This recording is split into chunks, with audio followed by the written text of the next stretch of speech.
Hello, everybody. Welcome to this webinar on nature-based solutions, water challenges, ecosystem services, but especially how to invest and how to finance these kind of solutions. My name is Caroline van Leenders. I work for the Netherlands Enterprise Agency and have been running a program on nature finance the last 10 years. In this, you will here see the program of today. We have different speakers because recently different studies have been published on nature-based solutions, water challenges, and the role ecosystems services can play in making the investment case. I am very proud and happy that we have this collaboration today here at the table. We have two people from the Nature Inclusive Collectief. We have one speaker from Deltares, who is also connected to NL 2120, a 10-year program in the Netherlands to scale up investments in nature-based solutions. And we have a speaker from an organization that really went a little bit deeper into one of the cases on nature-based solutions.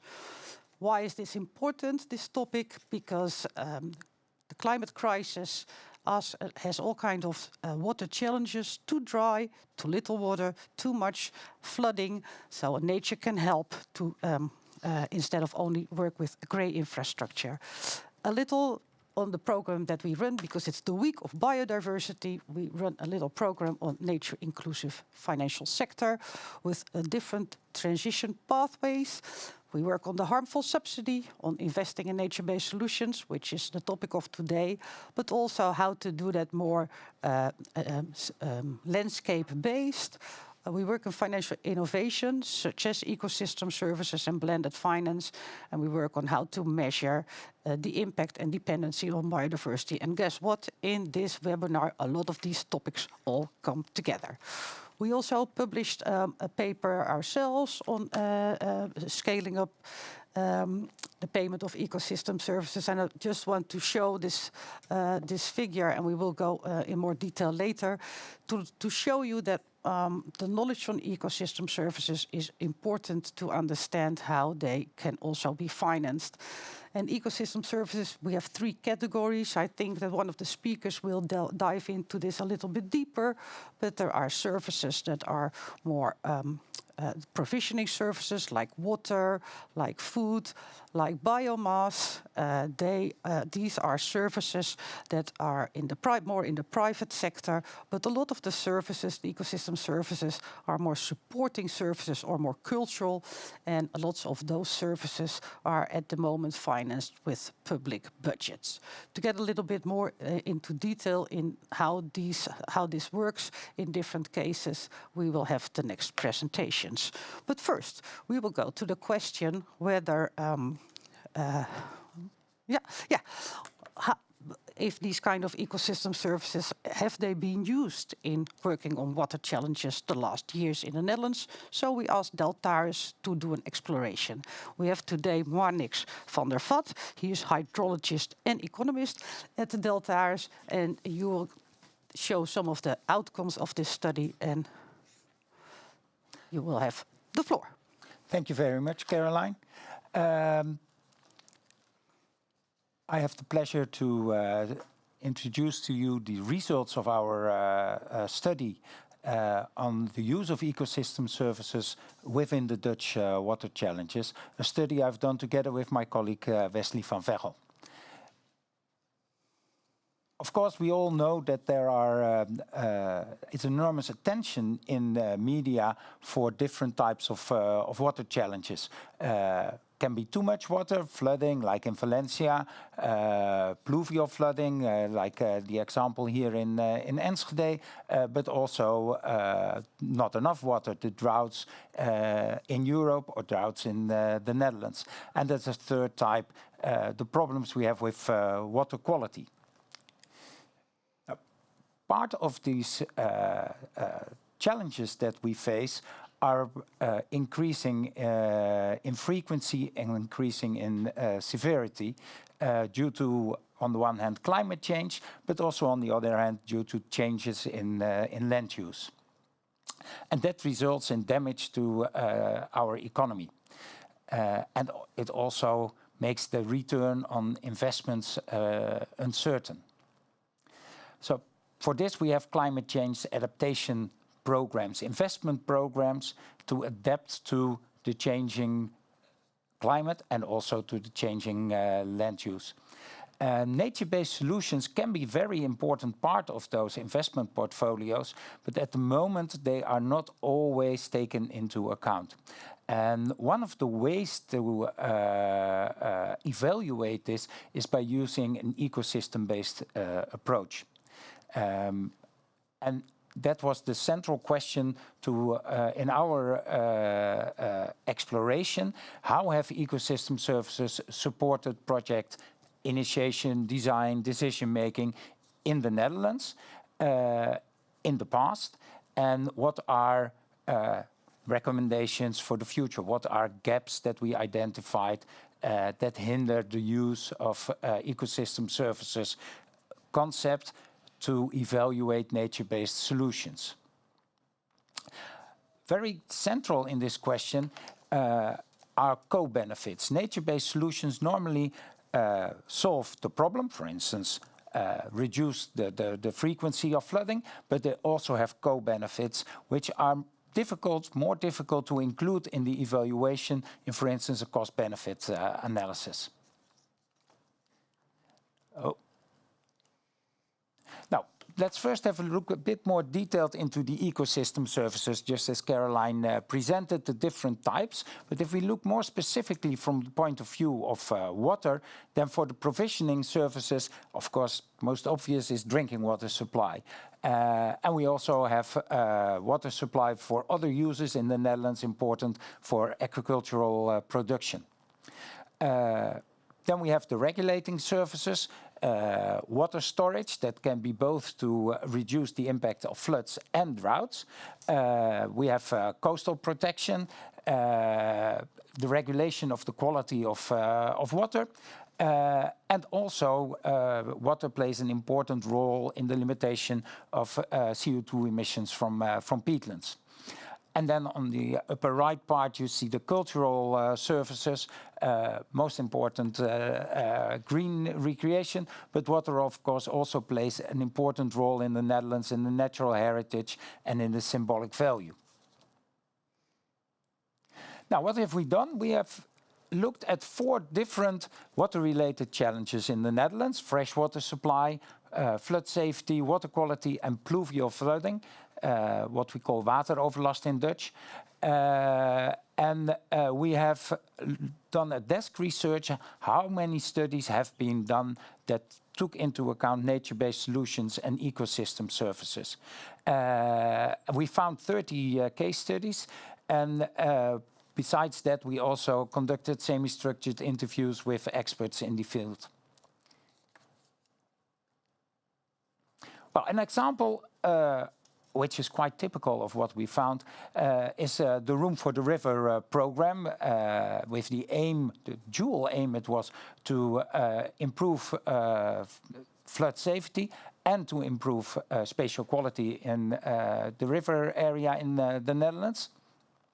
And what we found here is that ecosystem services have not been taken into account systematically, but nature-based solutions and ecosystem services implicitly taken into account were quite frequent in the project evaluations. The larger projects all had cost-benefit analysis. In most of them, recreational co-benefits were taken into account. What we found in general, and also for Room for the River, is that the more softer co-benefits were mostly expressed in qualitative terms, while, for instance, reduction in flood damage is mostly expressed in quantitative terms in a monetized way. Now, our findings. First of all, that ecosystem services provide a very good framework to bridge ecology and economy, and to make the benefits very explicit, also the co-benefits, and also who benefits. And we found that sometimes that because of the lack of this systematic approach, some values were underestimated or some co-benefits were missed. most of the projects that we looked in, they included some kind of quantification of the benefits of the nature-based solutions for the ecosystem services, but none of them really did this in a very systematic way from the start.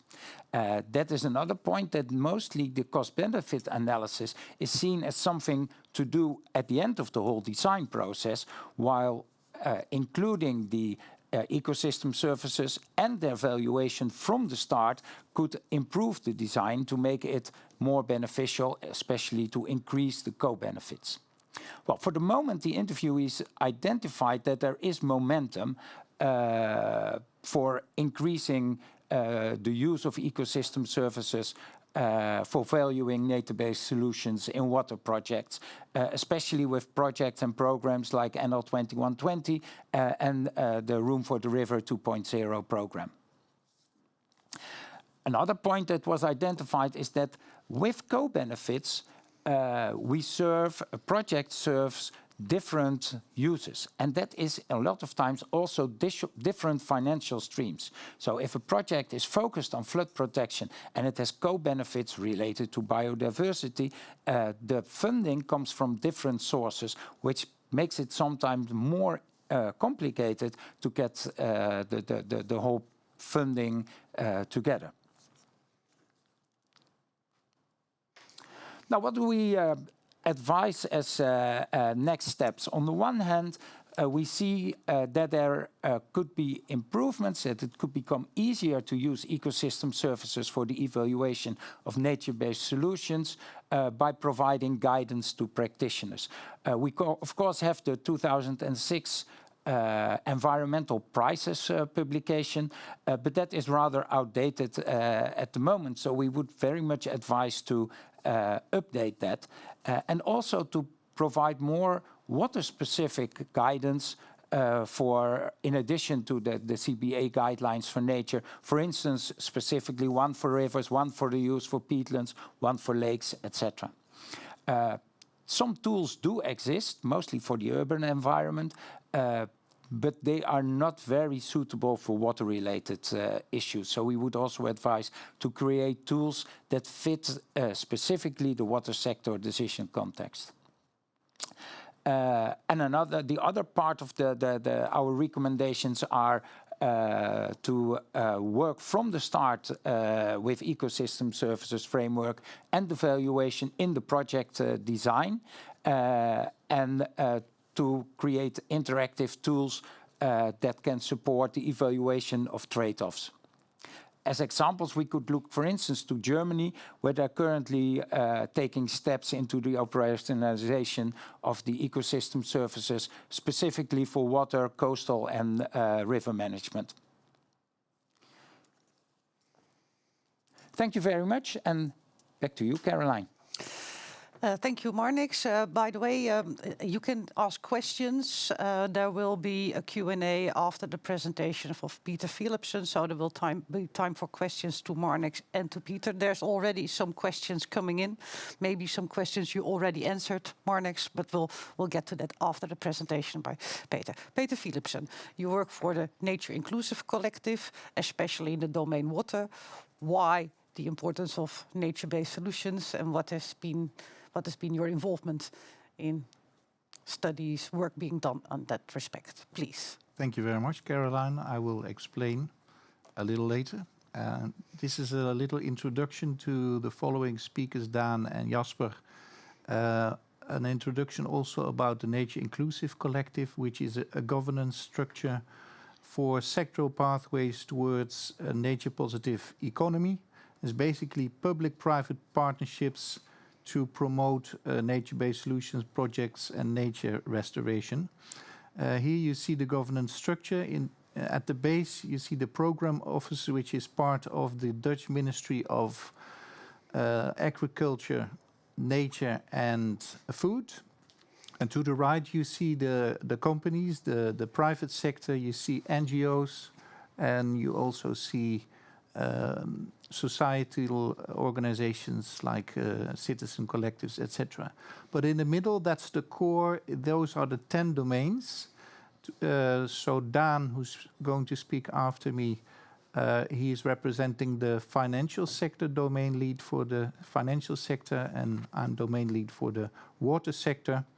So, and at the top you see the Nature Inclusive consultation. That's basically the CEOs of the private companies together with the decision makers in government that are paving the way for sectoral pathways. So the mission of our collective, also matching the mission of NL 2120, upscaling the use of nature-based solutions and building and maintaining infrastructure, build the business case for green solutions, and next to sometimes necessary grey technical solutions. In the Netherlands, grey solutions will always have to be necessary because we're living below sea level, so dikes, etc., always necessary, but to include nature-based solutions as hybrid solutions, and upscaling private investment in nature-based solutions. We have 10 icon projects, and 2 of which I'm going to highlight a little, especially the Ketel Delta project. Jasper is going to expand on a little later, and the other project is in the province of Limburg. It's to do with spongy landscapes, and that's basically it. So basically, this is a report by the Nature Conservancy highlighting that the impact and the number of nature-based solutions is increasing. So investment in nature-based solutions, it has tripled to 15 billion over the last 10 years.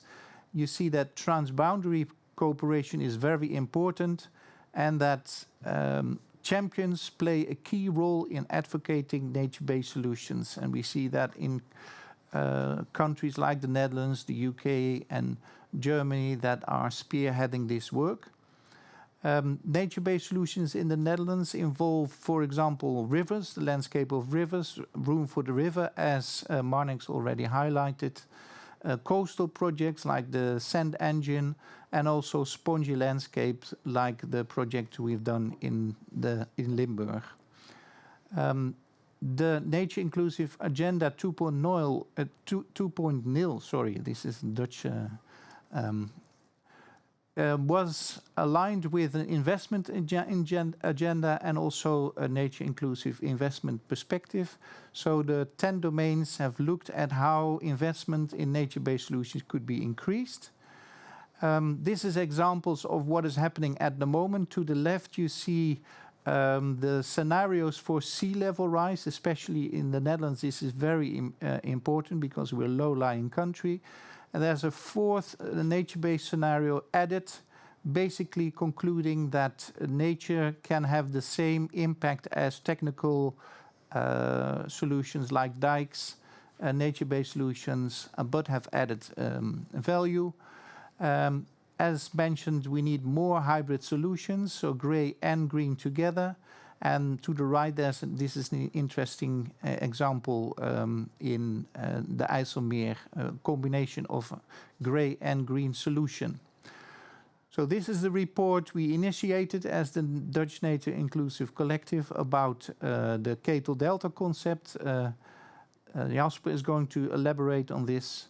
And the other project was in Limburg about using marshes and regenerative farming as an investment base for nature-based solutions. Now, why are these business cases like Ketel Delta and spongy landscapes in Limburg so important to us as Dutch Nature Inclusive Collective? Is basically they confirm that nature-based solutions can score similarly to grey solutions in terms of effectiveness in flood management, too much water, droughts, too little water, and water quality, too dirty. And that they are not more expensive, sometimes even cheaper. This is a major misconception in the water sector, that nature is costing money. And the results of our study show that the investment in nature-based solutions add value. And the third the cases show that nature-based solutions have added value for the economy and society, like biodiversity, agricultural benefits, etc., etc. Back to you, Caroline. Well, thank you, Peter, for this general introduction. As I said, there will now be a time for Q&A. Some questions came in for you, Marnix, and also for you, Peter. Maybe first to go to you, Marnix. These questions relate to something you already mentioned.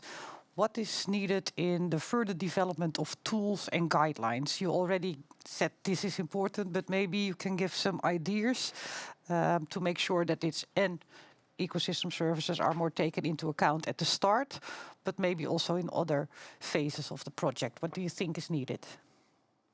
Yeah, I think we should start with the guidelines because they provide the opportunity to steer the whole process. So the guidelines that we have now are rather for cost-benefit analysis are rather generic. So I think in addition to the existing guidelines, we could develop more water-specific guidelines that also stress the importance and the role that ecosystem services can play from the start of a project, from the design phase on, and then of course continue with it during the whole project execution. So that's more the guidelines part. The tools I think we need to support those different steps in the process.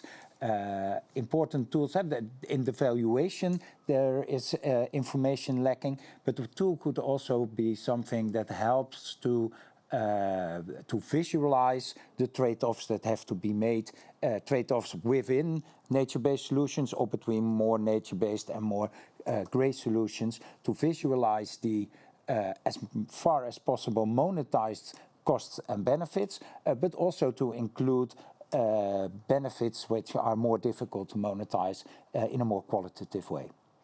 Thank you. I mean, later we will get more into one case of Keta Delta when Jasper Bertels will give a presentation. You will see there will be some slides there with visualizations. So it would be interesting from the viewers to get some feedback whether this is, a good step, whether this makes the trade-off clear, and the differences between the value of a grey or maybe a more green infrastructure solution. So let's see if those visuals are helpful. Thank you. They are taking more the visual way of like an account to set one against the other. Peter, some questions for you. How can we make sure that nature-based solutions are taken more into account in the water sector for water challenges? What is hindering them? Is it only the financial aspect, or is there maybe also misconceptions or too little knowledge? Or so that's one of the questions from viewers. Yeah, well, I think there's several things that play a role. We chose to do these studies like Keta Delta and Spongy Landscape to have a common language with the financial sector, to monetize the advantages of and the benefits of nature-based solutions in terms of money, in terms of monetizing it, because that's a language that a lot of the decision makers in the water sector speak. Asset managers in the grey sector, so those deciding on dikes and pumping stations, they look at cost. And for them, often nature, the perception is that nature costs money. And the studies show that, in fact, okay, they cost money, but they add value as well. And it's very important to take that into account. I think another issue is that we've been used to grey infrastructure in the Netherlands very much, and we depend on it, and we trust in it as well. Dikes, infrastructure, pumping stations. And we are proud of it. Well, there you are. But of course, they have costs as well, especially maintenance costs. And I think it's very important to have like a level playing ground or a comparison between grey infrastructure alternatives and nature-based solutions in terms of value and in terms of effectiveness. So that's maybe two things that play a role. And of course, maybe the last, which is most important, that is just how you feel about it. We're used to doing things in a certain way, so it's different to think in another way. So to use nature as an opportunity instead of seeing nature as a threat, which is often the case as well. Well, thank you. I think we will get more into this also with the second part of the speakers. I hear we need a language to be able to speak to one another. Maybe some ideas about misconceptions. That's important. So to show that it can be done. To have good case studies that show that it can be done. Okay, so thank you. We will go to the second part of this webinar with the second round of speakers. We will start with Daan Groot. You are, as Peter already introduced the rest of the speakers, so thank you for that, Peter. So Daan is your colleague at the Nature Inclusive Collective. You work more for the domain of finance. Of course, here we are trying to bring it all together, finance, nature, water. So also you had, Peter said that there are nature-based solutions for certain challenges. You found that there are maybe nature-based solutions for? Maybe for every challenge, indeed. For every challenge, so, yeah. Yeah, very happy to present today the findings of a study that Peter and I commissioned together. So as part of the collective, the financial sector and the water domain, we asked Witteveen and Bos to build on their experience and to do a study on the possibilities for scaling up nature-based solutions in the water sector, and to do analysis of barriers and solutions, with a special focus also on whether the financial attributions of those projects are a hindrance and what role the financial sector can play. But that study started with having a very good look at what are actually the tasks that need to be performed by water managers in the Netherlands. And what they found is they studied a list of 50 tasks of different water managers, so from port authorities, drinking water companies, water authorities, but also provinces and Rijkswaterstaat, our national water manager. And they found that actually for every task that they studied, there is a nature-based solution alternative available. So everything that we need to do can be achieved with the inclusion or fully with nature-based solutions. This also means, and that's also what they found, that they can also solve all challenges. So both the challenges that we have that have to do with water quantity, so flooding, droughts, and with water quality, can be solved by nature-based solutions. And even more so, they found that these nature-based solutions offer many more additional benefits quite often.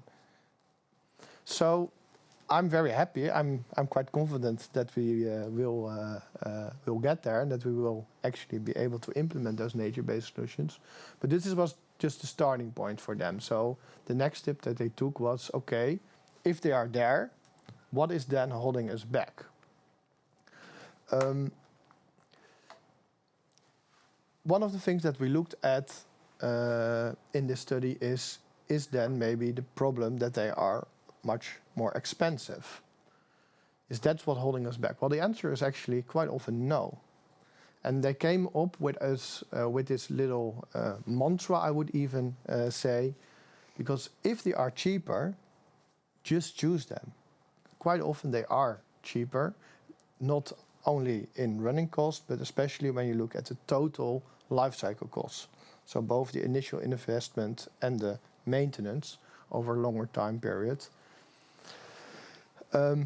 Yeah, there can be some maintenance cost, but the replacement cost, which is the case of grey infrastructure, is a huge difference. You don't have to replace nature. Nature gets stronger as you go, rather than it has to be written off year by year. But you have to take a more long-term perspective. Sometimes they did also find they are not cheaper, but they do deliver much more value. So if they deliver society more value than they cost, and also more in a better cost-benefit ratio than grey infrastructure does, again, the answer is just choose them. So yeah, sometimes they're more expensive, but then they provide much and much more to society. Societal cost-benefit analysis can reveal this. So this is definitely something that helps. And I think that very much links back to the study of Deltares, but also on the study that Jasper will present. We have to show those ecosystem values to make the case. But if we look into them, we do find the value is much higher, so we should choose them. But they also found that sometimes a nature-based solution still performs poorer than a grey solution. Is then the next step to just not use it?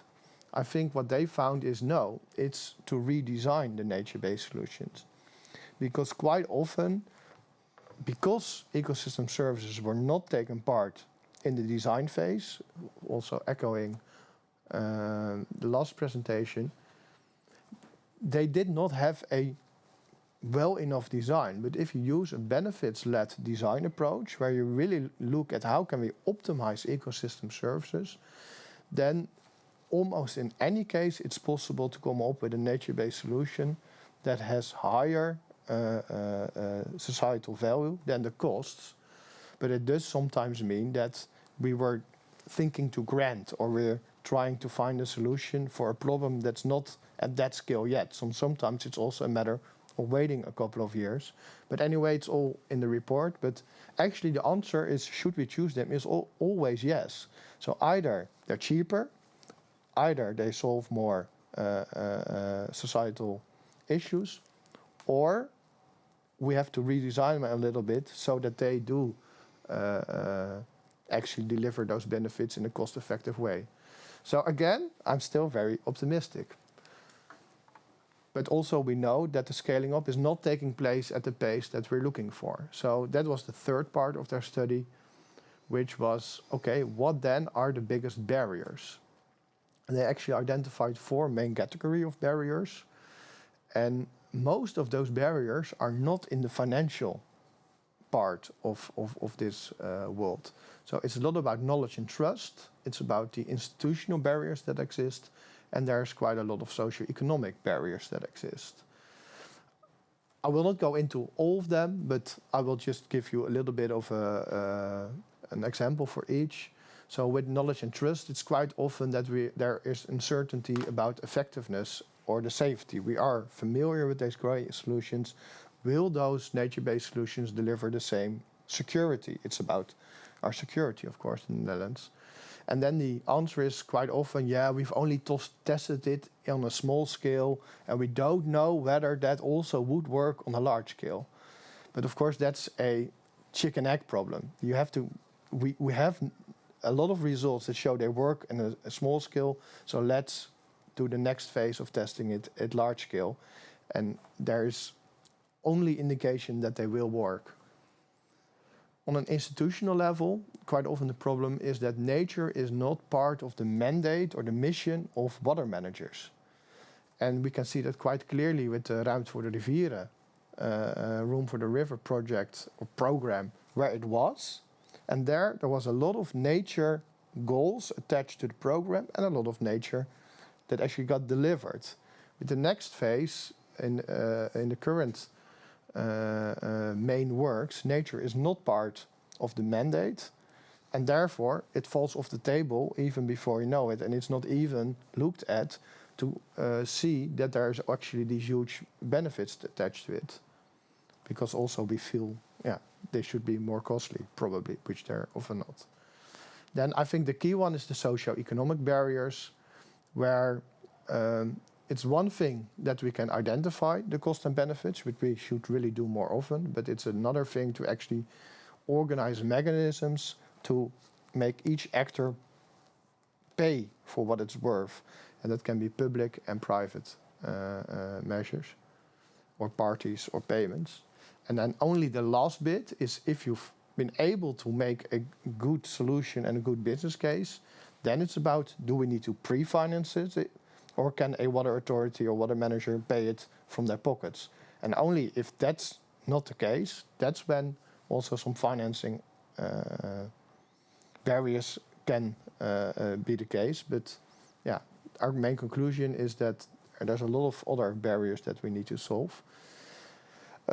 So I'm really glad with this research, because it helps us in a really practical way to solve each of those barriers that I identified. But yeah, it's also a mindset thing much more than it is a financial thing, is I think also one of the takeaways. Dan, thank you. Some questions are already pouring in. I want to thank Marnix for his presentation. He will now leave later, but thank you that you were part of this webinar. We will now switch to Jasper Bertels. You will. One of the questions, by the way, is where can reports be found? That's a good one. The reports that Nature Inclusive Collective named are on your website. Yeah. Some of the reports are also on government.nl, so that's the report of Marnix, for example. We will, after this all, provide you with some information on where stuff can be found. So, can I just add to that, Caroline, that the picture of the report that Dan was presenting was in Dutch, but the report is also available in English on the website. Beautiful. Thank you for this. So now, without much further ado, Jasper Bertels, you are the founder of Regenesis, and you really went into one of the studies that was already mentioned on Keta Delta and you are going to provide us with some numbers and figures on the value of services, etc. I think that also one thing that was mentioned, it's not only about the value of these ecosystem services that are maybe not seen as much if you only call them co-benefits. Somebody already said, I think it was Marnix, it's also value to whom. And I think that if you really go into a case study such as Keta Delta, you already find that there are all kind of stakeholders that you maybe not see. So please take the floor. Thank you. Thank you, Caroline. Today I will zoom in on a concrete example, the Keta Delta concept of a nature-based solution for both water safety and ecological restoration. Across the Netherlands and also beyond, climate change is putting increasing pressure on our water systems through extreme weather, wind setup on water levels, wave impact, etc. At the same time, there are also major ecological restoration and dike reinforcement challenges, which often overlap with in those areas.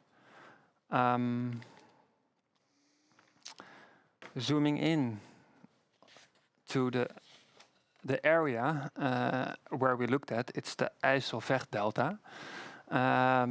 It has been shaped by hard water infrastructure and water engineering. We looked at the whole delta area, and you see the Ketelmeer in the middle. To the north, you see the Noordoostpolder, and to the south, the eastern part of Flevoland. These two polders have been developed and actually extended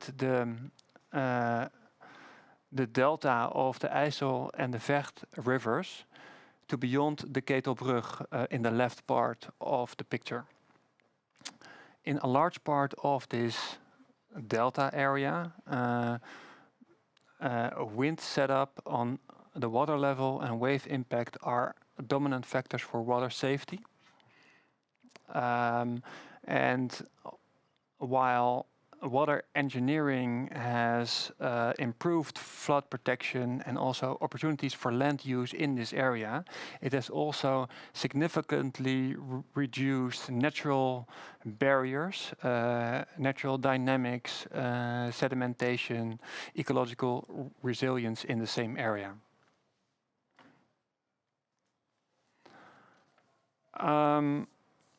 In fact, the whole IJsselvecht-delta is a highly engineered system, which has reduced the natural barriers for water, amongst others. And as a result, the water safety and the ecological pressure, or the water safety has been reduced, and there's a lot of pressure on safety and the ecological aspects. And what I would like to show in this picture is also that nature would have a very different approach on all this. So naturally, in the long run, in this area, a natural delta will be developed based on the sedimentation flows from the IJssel and the Vecht rivers.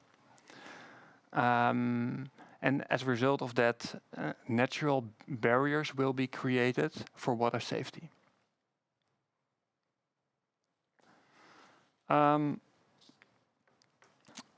So several major challenges interact increasingly in this area.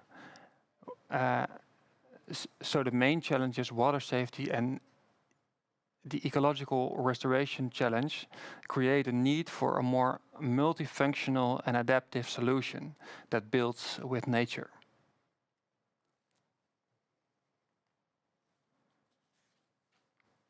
So based on the natural approach of a delta with islands,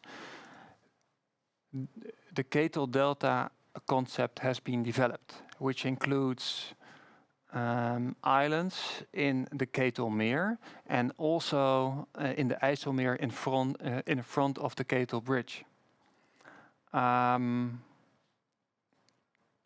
idea is actually to support natural processes in these areas by let's say creating initial islands and also shallow water zones.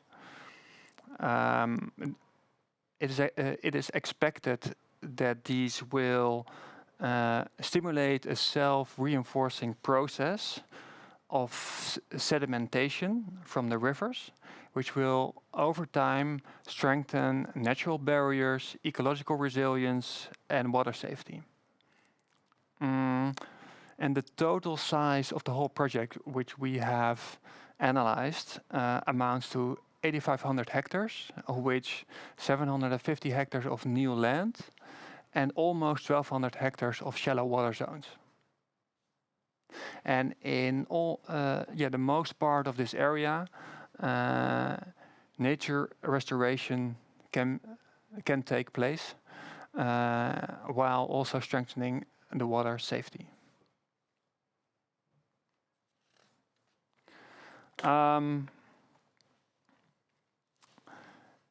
Based on the exploration that we have done, we find that the Ketel Delta concept can create significant societal value.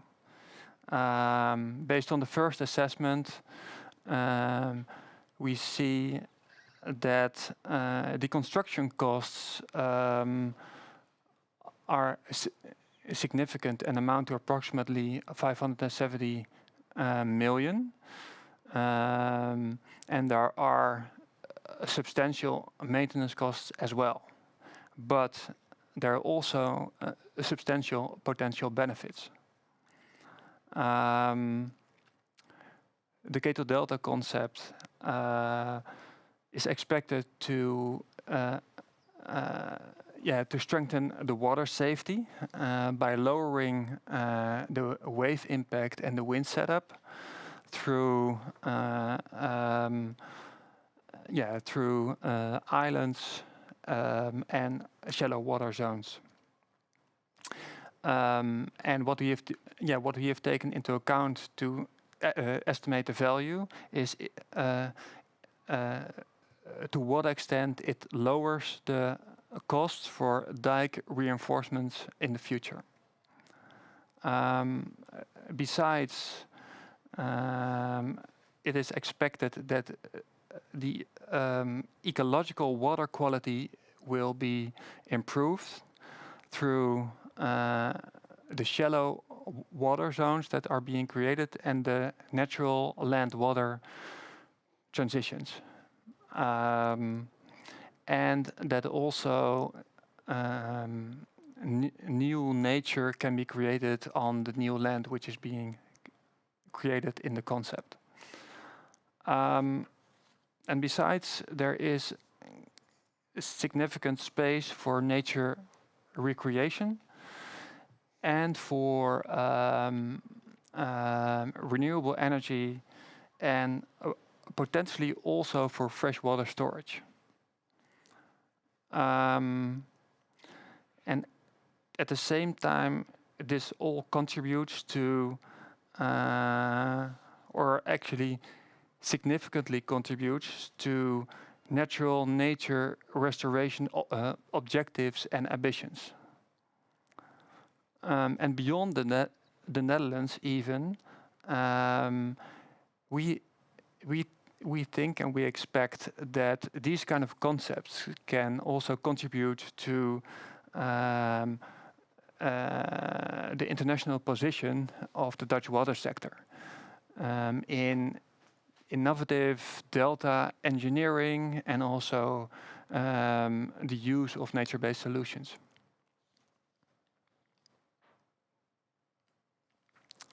So what comes next? Our first exploration indicates that there can be substantial societal value in this concept.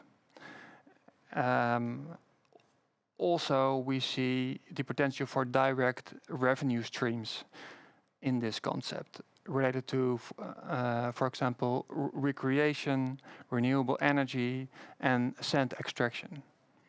But an important challenge remains because societal value is not automatically translated into available funding. For example, lower dike reinforcement costs or improved water quality are not transferred to funding for development. But all in all, we see we see that an indication of integrated value is an essential first step in these kind of concepts because it makes opportunities more tangible. It stimulates debate and it brings parties together on new solutions. We see strong potential for public and private partnerships for opportunities around nature-based solutions which strengthen water safety, make the Netherlands safer, improve resilience, and also make this country more beautiful. So these are solutions where ecology and economy go hand in hand. And as we sometimes say in the Netherlands, God created the world, but the Dutch created the Netherlands. So maybe a logical next step would be to do this more together with nature. Thank you. Back to you, Caroline. Well, thank you, Jasper. I think that one of the graph you showed with getting more the value, the monetary value of these different co-benefit ecosystem services in a graph is, I think, the way to get people's attention. I know that there's also these kind of examples for the work being done in Limburg, right? And for also we have also a case on the coastal protection where we see the same kind of numbers, not exactly the same numbers, but you see that some of these ecosystem services do have a great societal value, monetary value. It doesn't mean that it has a price. Right, and that is the point we are up here. One of the questions, by the way, is we are talking here a lot about water, but how about nature-based solutions for land, more land-based, or maybe even urban? I just want to say that this kind of exercise is also done by the ASN Bank. They published a report, Make Nature Count, which is about investments that they do in agriculture. So that's much more land-based solutions. You will also see the same kind of graphs there in that report about urban areas. I know that there's nature-based solutions for urban areas as well. I don't know about any studies where they really went into the monetary value. Yeah? We've seen, and we've actually done a couple of them, and there have been many.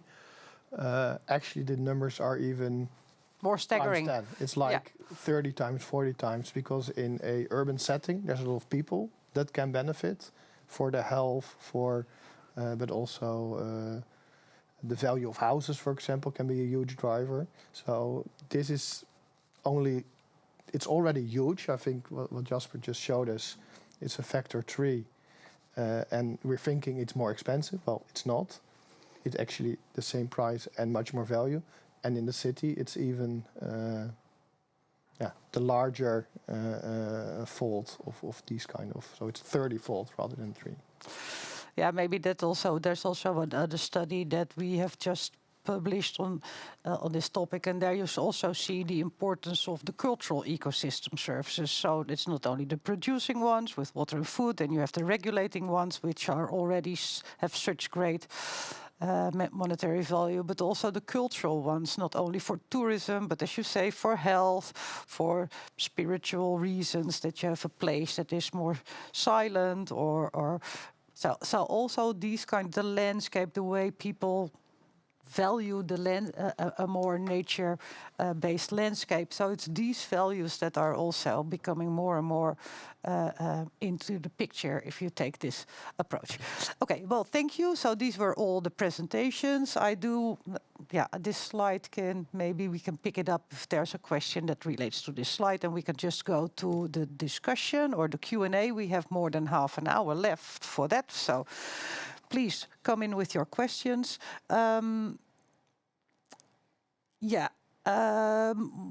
Maybe most of the questions are, what's next? How if this is all true, and if this is all coming out the same conclusions from different stories, what's to do next to make sure that we have a transition where nature-based solutions are much more part of the future.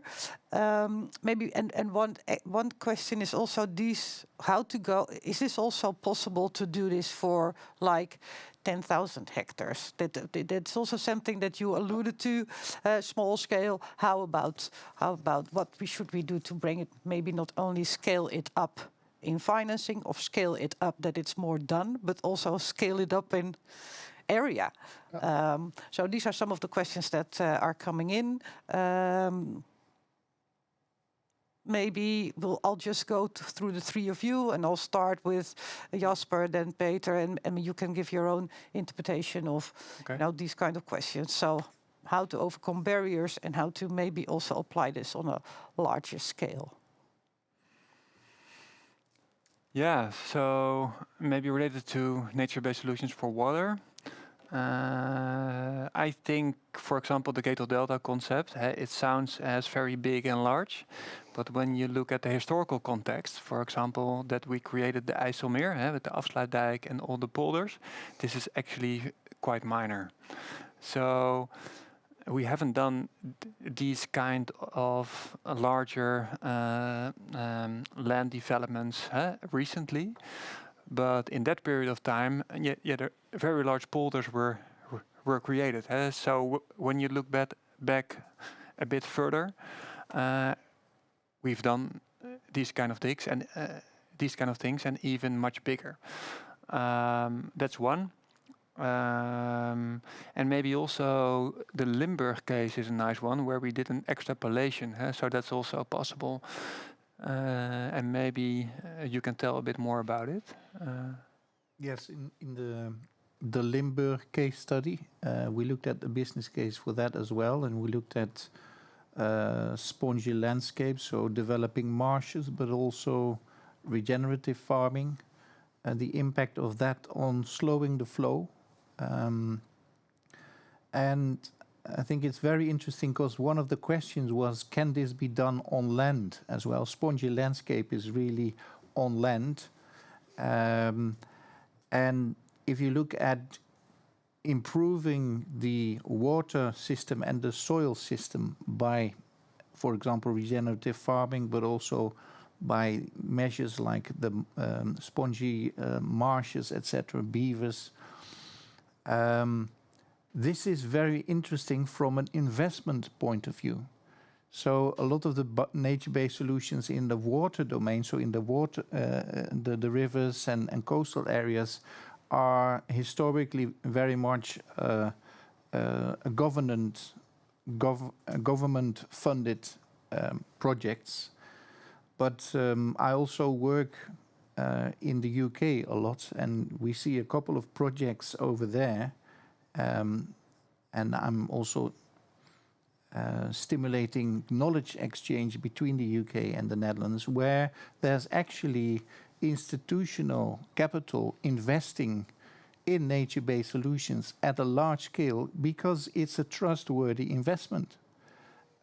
So that's what I envision for the near future in the Netherlands as well. If we can make the business case for nature-based solution really sturdy, so with real good evidence and key performance indicators, etc., I think this can become an investment case as well.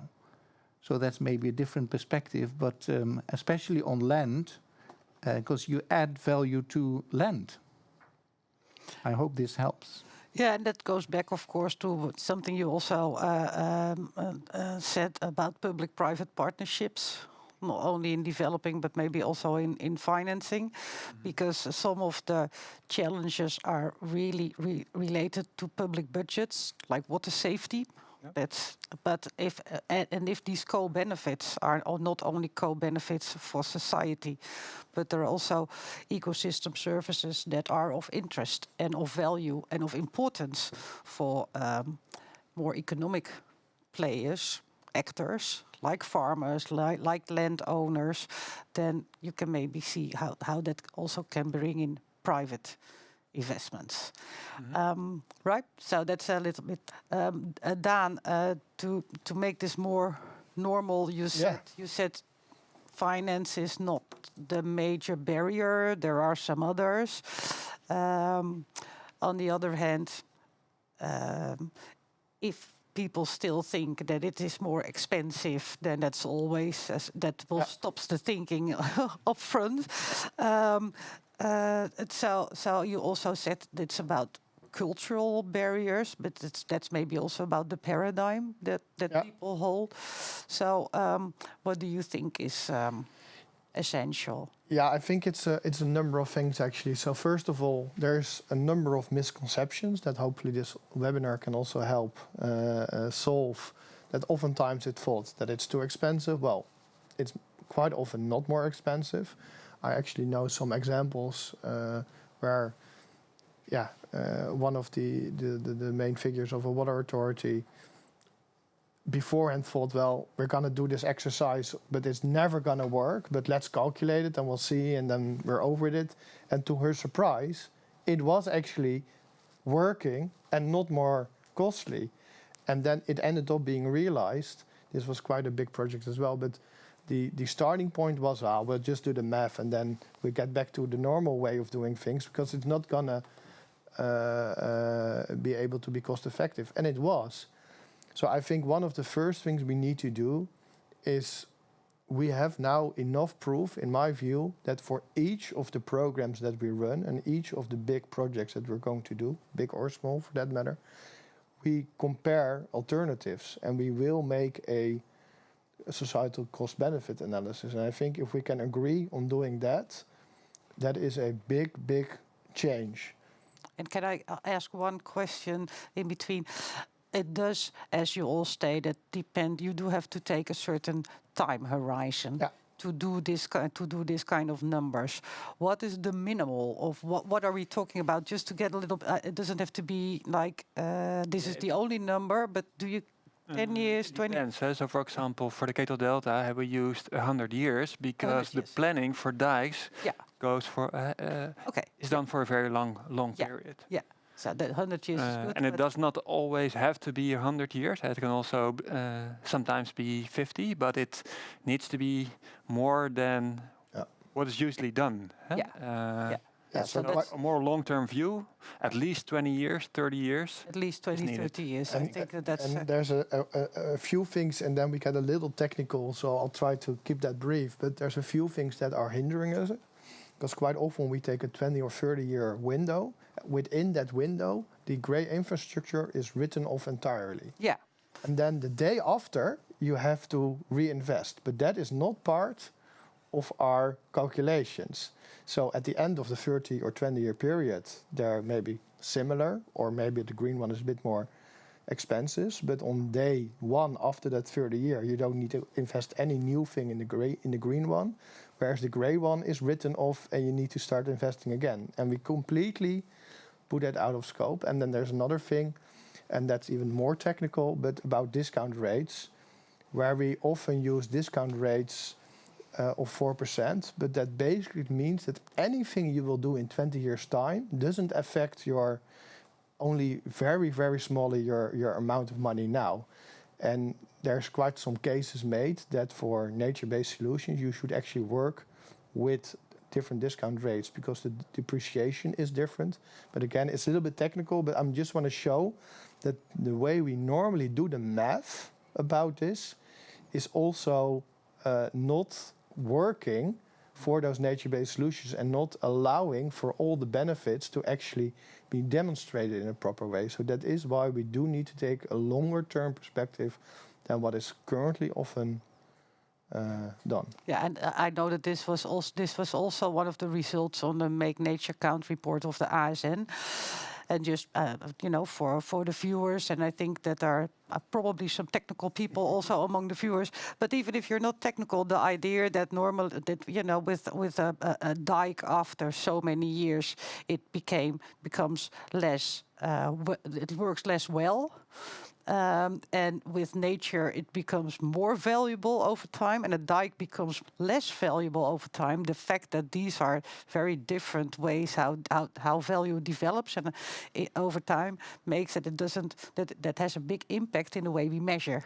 And we have all kind of systems. Also, financial institutions have all kind of systems that are based on the one paradigm and the other, and not really on the other. So that's also something that came out of that study. And maybe there's one final thing that came out of the study very clear is what people see as the mission of their organization. And the more narrow you look, if you say, okay, we are a water organization and we only manage our own lands on water, if that's if you cannot place yourself in a wider societal challenge, and all these challenges are actually affecting your water challenges as well, but you're drawing a very strict line, then we're not going to get there.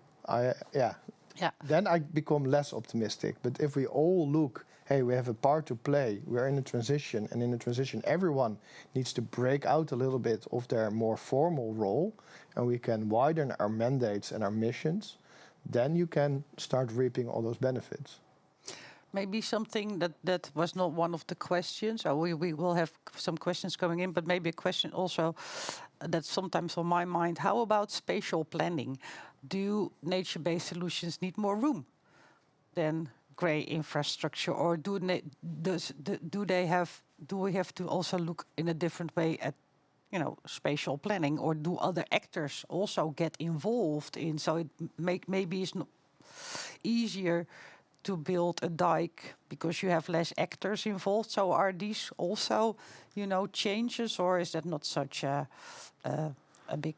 Yeah, I think we're a very densely populated country, of course. Yeah. So doing things on land, which take more space, more area, is difficult. Yeah. There's a lot of pressure on land. But in the public zones, for example, the IJsselmeer and the Ketelmeer, it's also, it's all public-owned waterscapes. It's much easier because it's publicly owned. So it's not owned by private parties like farmers. So decisions to use that room in a different way is much easier. But I'm not saying that, let's say, politically it's easy, because it's often difficult to make these kind of decisions because there's a lot of separations in responsibility, because this was on the edge of two provinces and the edge of two water boards. So these kind of solutions in these kind of areas can also be, let's say, politically very difficult to arrange. But when it's public-owned land, it's easier than to do it on land, I think. So that's one point, but... Yeah, maybe to add to your question, if it's okay, is I think the key is multifunctionality. Yeah. Whatever challenge we have in the Netherlands, it's not going to fit if we do not stack solutions on the same spots of land. And I think actually nature-based solutions are much easier to allow multifunctionality than grey solutions. So I think, again, it's really about the perspective you take on this and to be quite smart in designing. And I think that's where this ecosystem-led design approach is also very important. But then it will allow for multifunctionality, I think, to a greater extent than grey infrastructure can. And now we have a new word, ecosystem-led design. Right, that's now something that we are going to use, and maybe it will become part of people's thinking, etc. Peter. Yeah, so we're really talking about scale. You asked, one of the questions was, can we upscale this? And I think the key really is to upscale this, you have to upscale it. So really, if you have to, that's what Dan already says, you have to look at nature-based solutions from a larger perspective, both spatially, so a bigger area, but also stacking benefits, looking at different challenges that we have. So usually, if you have an agricultural challenge, we look at agricultural solutions. If we have a water challenge, we look at water solutions, biodiversity.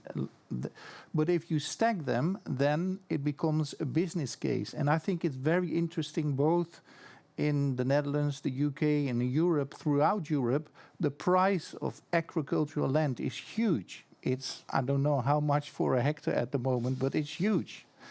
And automatically, if you look at a transition from agriculture to nature, it's a devaluation of like half or even more.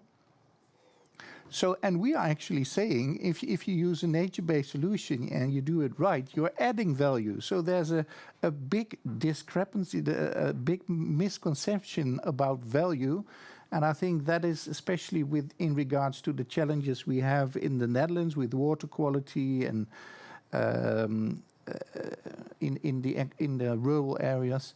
This is something that is very important to address, because nature-based solutions and nature management can also provide a business case for farmers if they get the right tools. Incentives. Incentives, yes, thank you very much. So I think it's really about talking about skill, looking at cost-benefit from a societal point of view. Yeah, and I also think in that respect it's so nice to have on one hand the example of Keta Delta, where it's really happening in water, but the other example of Limburg, where it's also about regenerative agriculture and different land management, in which, for example, farmers play a huge role. So I do have some other questions, but if you want to add. I would like to briefly react on your point that we need ecosystem services-led design, because that is something that is not done, and it also links to the first presentation of the Deltares. Yeah. So oftentimes cost-benefit analyses are made, but usually later in the process, so not in the design phase. And they are more and more used as a sort of check the box, than actually to decide which decisions to make in the design of the infrastructure project. So I also fully agree that this should be done much earlier in the process to have a broader scope on the cost, the broader costs and benefits of a project, and then you can use that output for decisions on the design. So what's the most cost efficient and the most effective, and then nature-based solutions will get a more level playing field to be one of the solutions in a total approach. Yeah, Yes, the most value. Jasper, you say nature-based solutions are not done, but you mean not yet done. Because not done is, in English, it means like you can't do it, but we're actually saying the opposite now. It should be done. It's and they it's are not yet done. That's they what are being done. It's a bit in the transition phase. You know, you have these different phases in these kind of transformation processes. We now have cases. They are still isolated. They are still not the new normal. They show the point, but not on the bigger scale. Maybe some questions from our viewers. One is on the Ministry of Finance. Are ministries of finance involved, or if you have been working with more local with municipalities and provinces, the finance people, you know, also maybe not also the ministry, but also at provinces and municipalities, how do they react? I think there's some very interesting things happening. We're working together very closely. We had a nice presentation for a lot of water authority executives. And one of the reactions we had is we have to tell this story to our CFOs. We have to show them this as well. Also in the realm of water and finance, there's some really interesting innovations happening with blue bonds and sustainability-linked loans. So there is an increasing attention to this, and I think quite often very well responded to. I think with regards to the Ministry of Finance, they are, I think, still a little bit also in the paradigm of everyone has to stick to their mission. So every euro in the Netherlands, public money has to spend in a efficient way, cost-effective way. Lean and mean. Lean and mean. And that is a little bit at...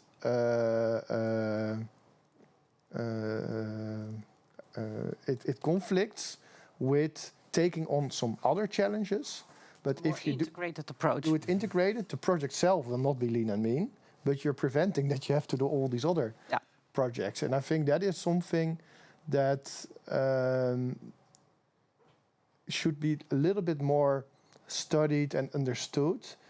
Is it not much more cost effective to do a not very lean and mean project, but to do everything in one go?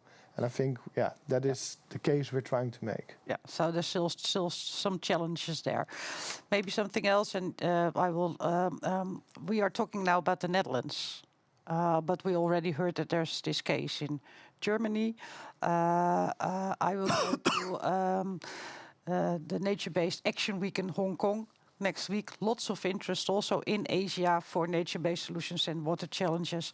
So this is not something that is only for the Netherlands. How are and you already shared that we are also working together with the UK to see how we can share knowledge and best practices. So is that something that you can respond to? How about what we learn in the Netherlands? How applicable is that for other countries? what should be done there? What can we expect? Maybe very briefly, I think because we're a densely populated country, which is for 2/3 below sea level. We have a lot of nitrogen emissions, so a lot of pressures are coming together also here in the Netherlands. So I think that we can play a sort of pioneering role and how to cope with these challenges, how to cope with nitrogen pressures on the economy, for example, and also how to deal with climate change to keep our country safe for water and extreme weather. And I think we're already spearheading with a couple of other countries these kind of solutions, together with the UK, Germany, and Denmark, I think. But I think there's a lot of potential for the future because there are many more countries which will be coping with these kind of challenges or are already coping, and we have a very a strong water sector, which is well known internationally and globally. So there's a big opportunity as well for the future to export this knowledge, and especially if we can show that it also works in another way by building with nature. Okay. Yeah, And I think. Sorry, yeah, if you want. No, I know that the program NL 2120 also has, the ambition to work more internationally. Peter. Yeah, I think we're known for water management internationally, for nature-based solutions as well. But I think, like Jasper says, the Netherlands is a country densely populated, but with a lot of infrastructure, high-quality infrastructure as well. But I think we build a lot of ecoducts as well. We have a lot of knowledge on nature restoration. But especially in the domain of the financial sector, which we're talking about today, I think it's very important to learn from other countries in Europe and in America, in other parts of the world as well, in terms of can we create a nature market? So these nature-based solutions, if they have value, can we try and maybe with nature credits, or can we try and build a market for these kinds of projects? And Dan and I, we've been involved in trying to introduce biodiversity net gain, which is applied in the UK as well, to the Netherlands. We call it net nature gain because of the nature restoration law. But the idea is the same, to create a nature market. And it's very important to build business cases in projects and to show that nature and nature-based solutions can be invested in as well, both from the public domain but also in public-private partnerships. So you're also saying this is part of a broader transformation into the nature markets, which Yes. and that won't be something that countries do by themselves. That will also be done in a bigger context, and that's also where we can learn from one another and work together. Dan? Yeah, for sure. So I think we're learning a lot from the UK. They are pioneering some schemes, and we can both learn from what's going well there, and also, but sometimes they also make some mistakes when they pioneer, but we have the advantage of also learning from that. And of course, we need to translate that into the Dutch context. So with a group of pioneering companies and civil society organizations, we are making the case how to translate that to the Netherlands. So that will be a huge mechanism, because as came out of some of the presentations, it's one thing to estimate the value, but to actually make a payment and get the money rolling, of course, is something that needs to happen before a farmer can indeed say, okay, I'm not going to earn just my money with milk or with onions, but also with delivering some of those ecosystem services and with becoming part of a nature-based solution. And of course, unless we can organize that in one way or another, it can be more like a private nature market, but we need the enabling condition, or it can be more through public money and subsidies. Both can work, but we have to set up a delivery mechanism or a combination of to actually reap those benefits. And every day we're not doing that is actually costing us societal value. So yeah, let's hurry up a little bit. Let's hurry up. Maybe it's good to know for viewers, we already organized an exchange with the UK last year on nature finance. We are now seeing whether there's an interest to take it to the next step and take it a level deeper, not on a general on general issues, but really look at certain cases with water, nature, finance, and to see how we can exchange knowledge and best practices. Yes, maybe to add to that, Caroline, that's and the idea we have is to use twinning.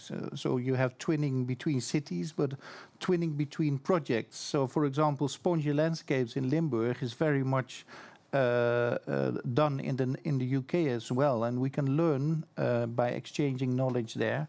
And another thing that I wanted to add is, I mentioned that in the presentation, is that also what could be very beneficial in terms of promoting nature investment in nature projects is the sectoral pathways to a nature positive economy. So to have, for example, the water sector and companies in the water sector being responsible for nature in their accounting. So CSRD type of constructions.